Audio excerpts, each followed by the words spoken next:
Je dis bonjour à tout le monde. Gloria a Dios. God bless you. Amen.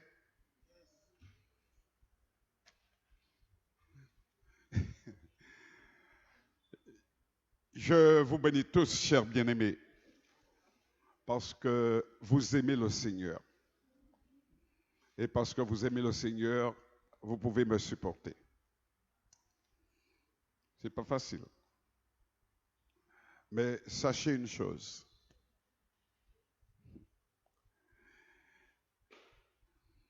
Pour porter, je dirais, un message de la part de Dieu, porte-parole de Dieu, je suis très secoué. Et les choses sont assez bizarres. Je vais vous raconter comment le Seigneur m'a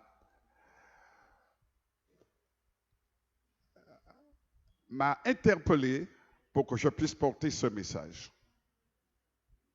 Dimanche, en principe, c'est moi. Dimanche dernier, c'est moi qui portais le message. Et là, je vous ai donné des supports et je n'ai pas porté le message que je devais porter. C'était l'élévation. Élevez Jésus et vous serez aussi glorifiés. Là,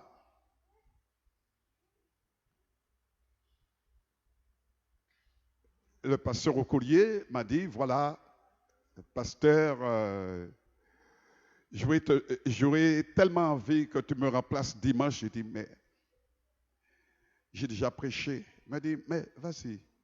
De toute façon, tu as ton message que tu ne l'as pas porté, donc ça va te permettre. J'ai dit, ok, pour moi, j'étais content.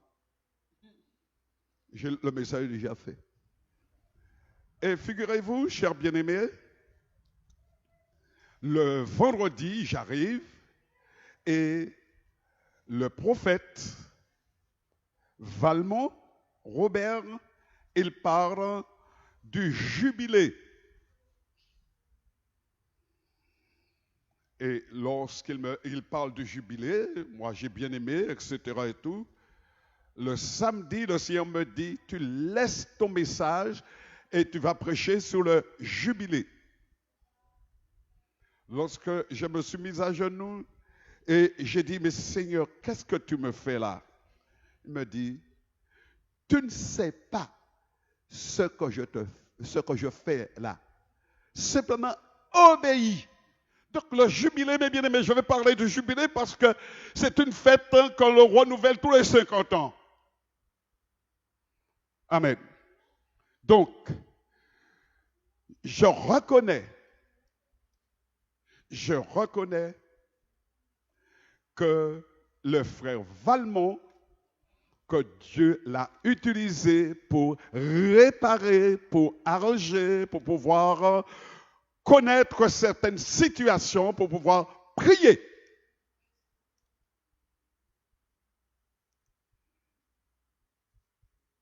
C'est une manière, je dirais, de le récompenser par, je dirais,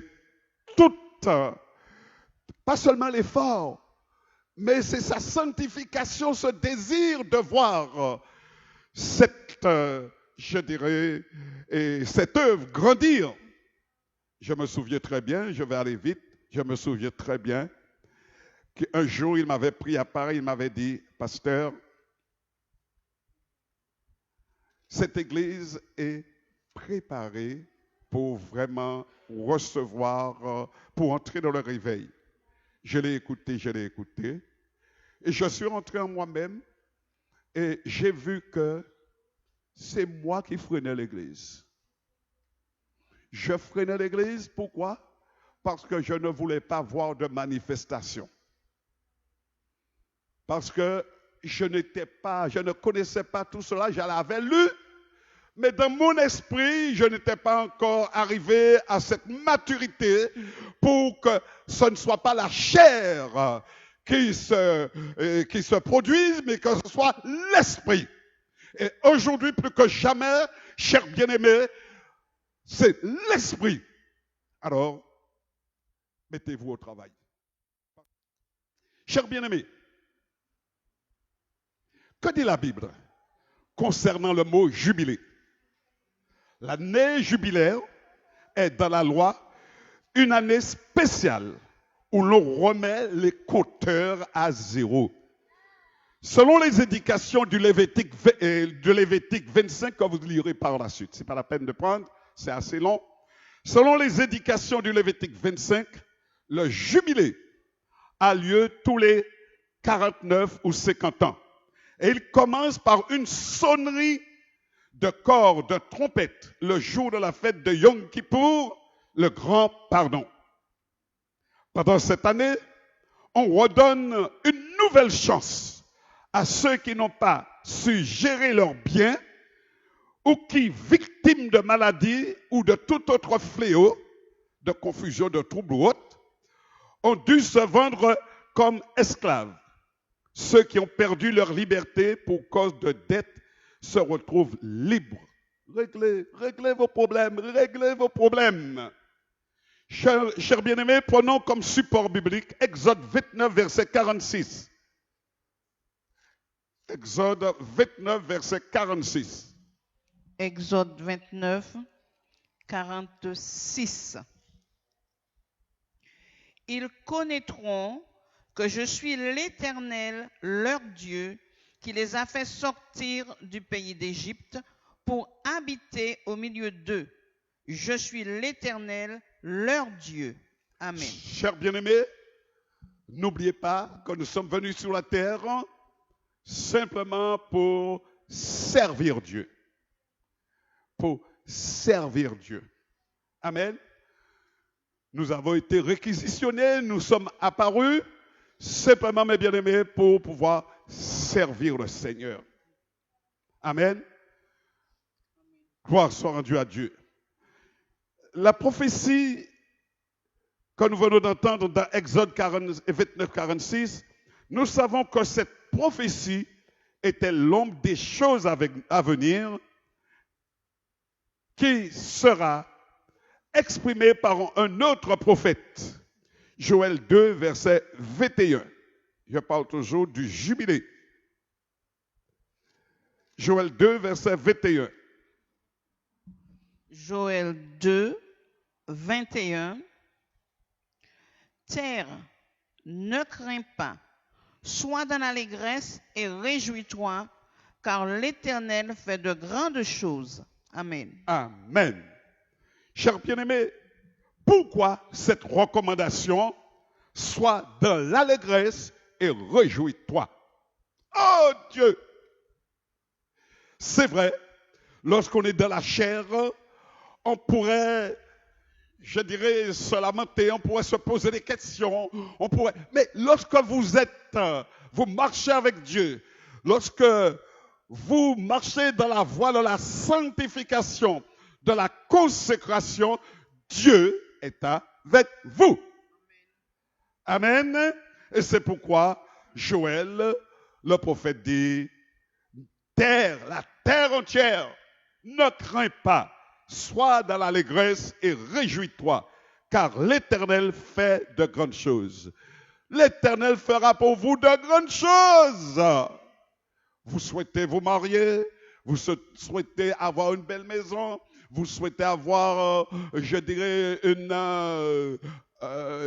profession, etc. Et tout. Le Seigneur vous le donnera. Parce que sa parole, c'est oui, oui, amen. Gloire à Dieu.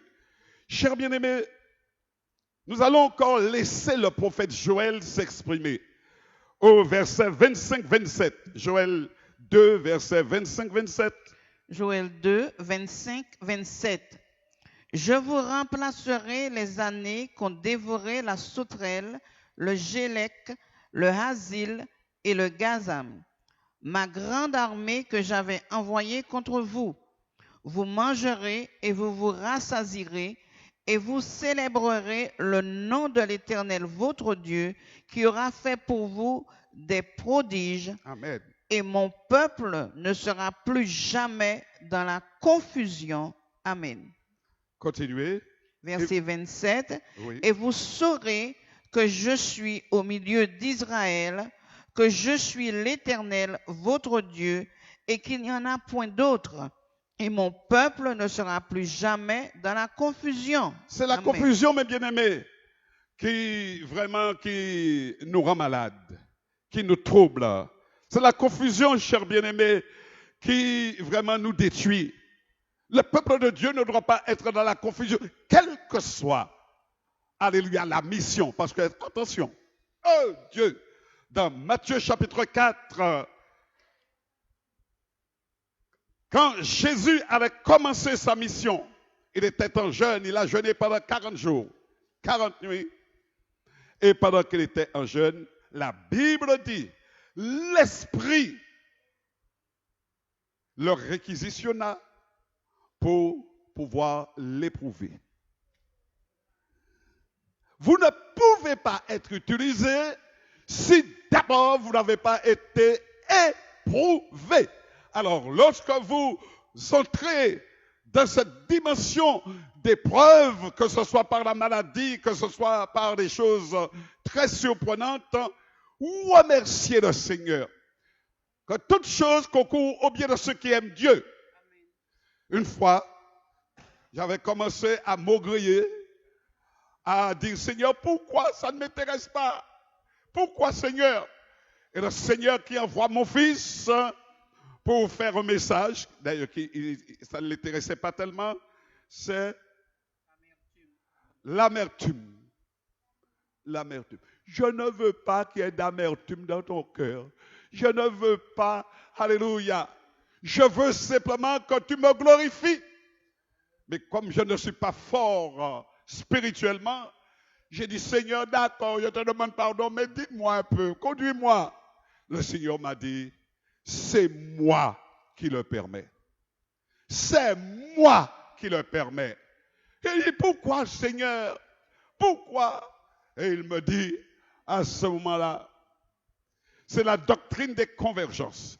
Cela veut dire que pour arriver à faire ce que j'ai pour toi, il faut que tu passes par ce chemin de souffrance par lequel moi-même je suis passé. Oh. J'ai dit, waouh, Seigneur, est-ce que je vais pouvoir tenir? Ah, parce que je lui pose des questions. Hein? Est-ce que je vais pouvoir tenir? Et il me dit, n'est-ce pas moi qui ai fait ton cœur? N'est-ce pas moi qui ai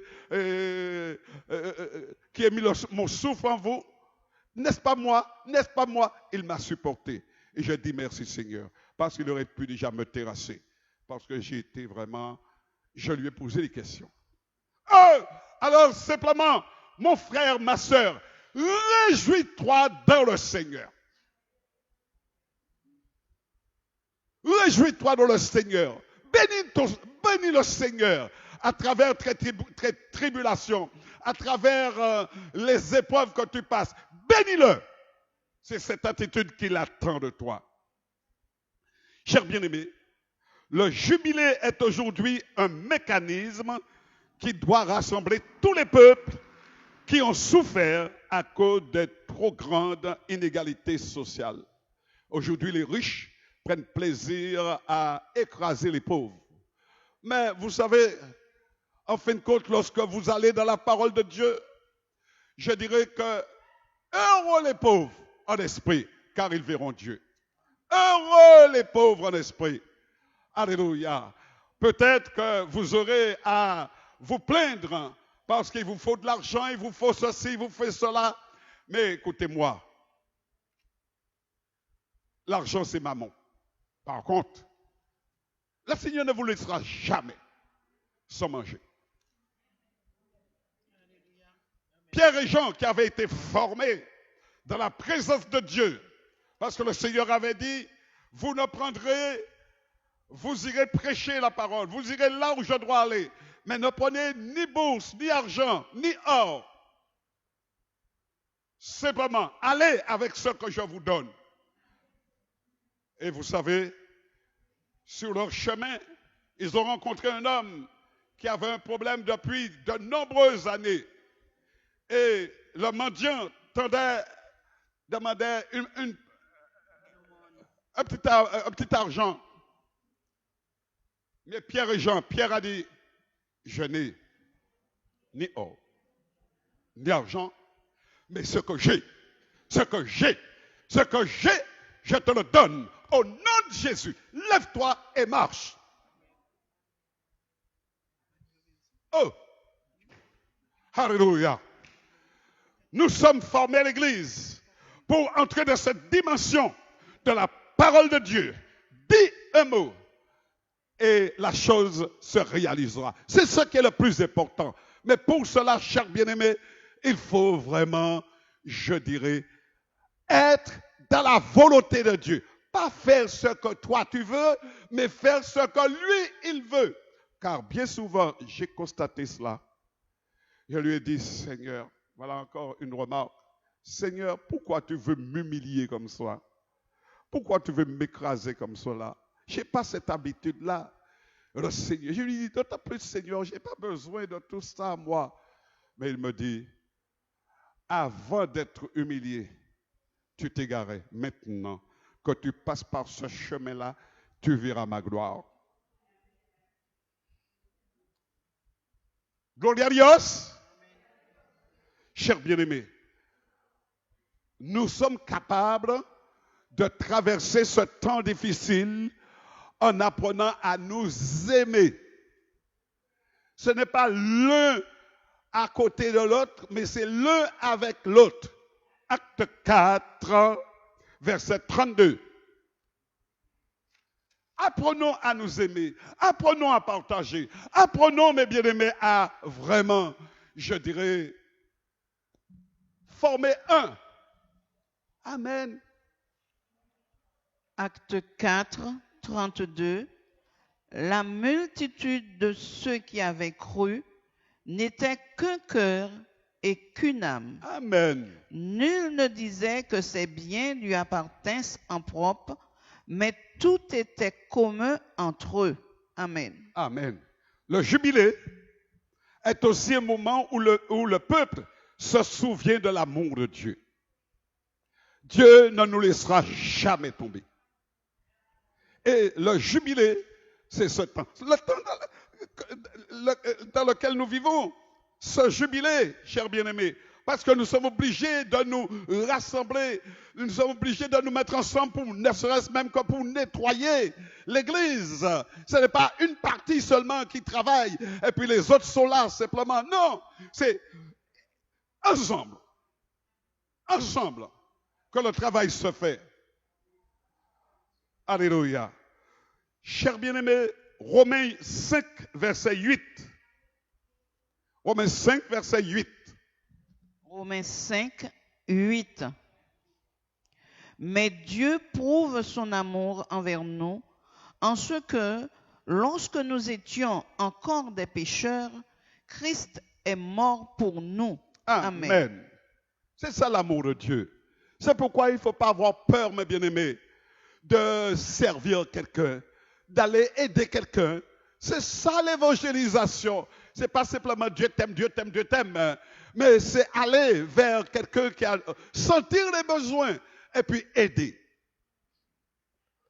La foi en ce Dieu a des conséquences, mes bien-aimés, au niveau social et aussi à tous les niveaux, que ce soit professionnel, que ce soit même les besoins importants. Par exemple, j'ai entendu le pasteur, ça c'est le vœu de son cœur, c'est quelque chose qui est monté dans son âme. Alléluia. Il n'y a pas assez de mariage ici, je le comprends. Amen. Et lorsqu'on aime le Seigneur, on a envie de vivre cela. Amen. On a envie de vivre cela. Chers bien-aimés, le Dieu d'Israël est intervenu de toute la force de son bras pour tirer son peuple de l'esclavage d'Égypte. Il est un Dieu libérateur. Le jubilé, c'est pour nous sortir, je dirais, des griffes du diable. C'est sortir des pièges, parce que le diable va nous tendre des pièges de plus en plus nombreux. Et c'est tellement facile de tomber dans le piège du diable, parce que le diable, il est subtil. Il nous connaît. Et c'est pourquoi nous devons être vrais. Nous devons être vrais. Nous devons être sincères. Nous ne devons pas accuser qui que ce soit. Nous devons, mes bien-aimés, faire plaire à Dieu. Écoutons encore Salomon, qui intercède pour le peuple. Salomon, là encore, vous voyez, il faut qu'on fasse très attention.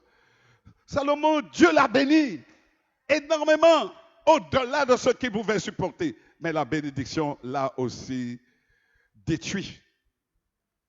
2 Chroniques 6, versets 36 à 40. Il est nécessaire, mes bien-aimés, d'être humble. Humiliez-vous. Alléluia. Cherchez Dieu. 2 Chroniques 6, 36, 40. 40. Quand ils pécheront contre toi, car il n'y a point d'homme qui ne pêche, quand tu seras irrité contre eux et que tu les livreras à l'ennemi, qui les amènera captifs dans un pays lointain ou rapproché, s'ils rentrent en eux-mêmes dans le pays où ils seront captifs. Ma soeur, tu peux reprendre encore. S'ils rentrent en eux-mêmes. S'ils rentrent en eux-mêmes dans le pays où ils seront captifs, s'ils reviennent à toi et t'adressent des supplications dans le pays de leur captivité et qu'ils disent, nous avons péché, nous avons commis des iniquités, nous avons fait le mal.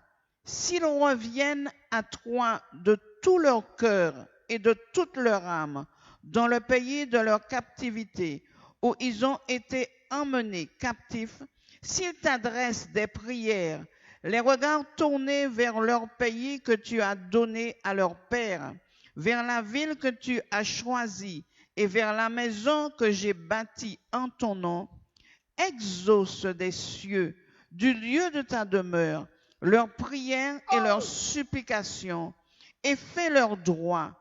Pardonne à ton peuple ses péchés contre toi. Maintenant, ô mon Dieu, que tes yeux soient ouverts et que tes oreilles soient attentives à la prière faite en ce lieu. Amen. Alléluia. Chers bien-aimés, il y a des prières qui ouvrent des portes. Il y a des prières qui ferment les portes. Il y a des prières qui sont agréables à Dieu. Il y a des prières qui sont vraiment en abomination à l'Éternel. C'est pourquoi c'est une question de cœur. C'est notre cœur. Car c'est de l'abondance du cœur que la bouche parle. Quel est l'état de ton cœur ce matin? Quel est l'état de ton cœur ce matin? Et nous allons voir, chers bien-aimés, comment une prière, et c'est pourquoi il est important de faire la volonté de Dieu, parce que Dieu veut nous amener à ce niveau, je dirais, d'exaucement, à ce niveau de prière où une prière et la chose arrive. Voyons ce qui s'est passé après la prière de Salomon, 2 Chroniques 7, versets 1, 2. 2 Chroniques 7, 1, 2. Lorsque Salomon eut achevé de prier, le feu descendit du ciel et consuma l'holocauste et les sacrifices, et la gloire de l'Éternel remplit la maison. Les sacrificateurs ne pouvaient entrer dans la maison de l'Éternel, car la gloire de l'Éternel remplissait la maison de l'Éternel. Amen. Amen. Chers bien-aimés, nous pouvons évaluer l'Église. Nous pouvons évaluer notre maison. Nous voulons évaluer toutes choses. Alléluia. La prière, la communication, alléluia, doit produire quelque chose. Le Seigneur se présente par des signes. Ce quoi vous êtes perturbé si vous ne voyez rien se passer. Alléluia. Il y a quelque chose, une transformation, une régénération. Il y a une remise en forme qui se produit. La guérison, d'ailleurs, nous allons le voir. Parce qu'aujourd'hui, Jésus est venu nous amener un jubilé permanent. Avant, c'était 50 ans. Mais aujourd'hui, jour après jour, alléluia, nous pouvons vivre le jubilé. Jean, enfermé dans une prison, envoie 2 émissaires s'informer afin de savoir si cet homme qu'on appelle Jésus est bien celui qui doit ramener la joie dans le monde. Oh, le monde a tellement besoin de joie. Alléluia. Il envoie 2 émissaires. Et voilà ce qu'il est dit.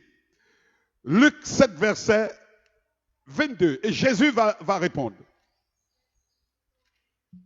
Luc 7, 22.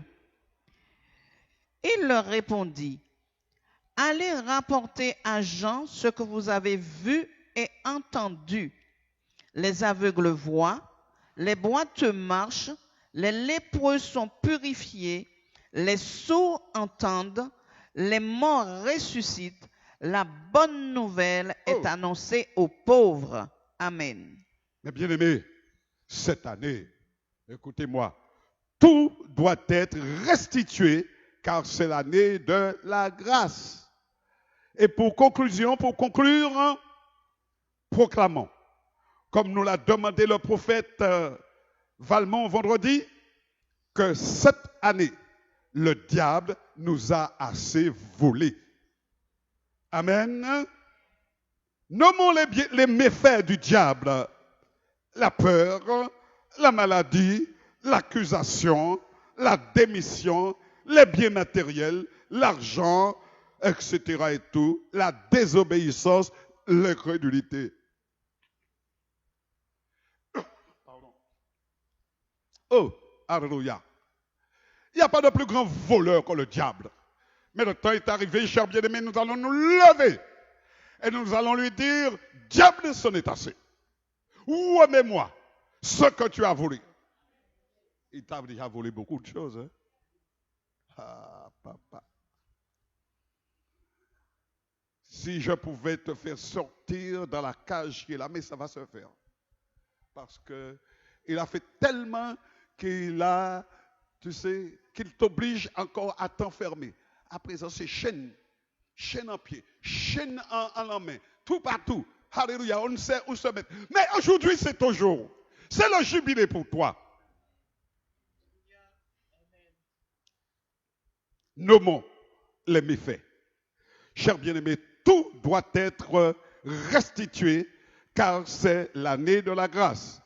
Et je terminerai en vous disant, après le dernier séminaire sur le revêtement de l'esprit, l'onction du Saint-Esprit s'intensifie pour faire apparaître les choses annoncées. Les choses annoncées, mes bien-aimés, je ne vais pas m'étendre là-dessus, c'est la gloire de la dernière maison. C'est dans les derniers jours de Joël, c'est la pluie du printemps. Ce sont, mes bien-aimés, des merveilles qui sont en train d'arriver pour nous. Êtes-vous prêts à rentrer dans ces merveilles? Êtes-vous prêts, mes bien-aimés, à ne pas laisser une miette d'onction passer? Si vous avez envie d'aller plus loin, levons-nous.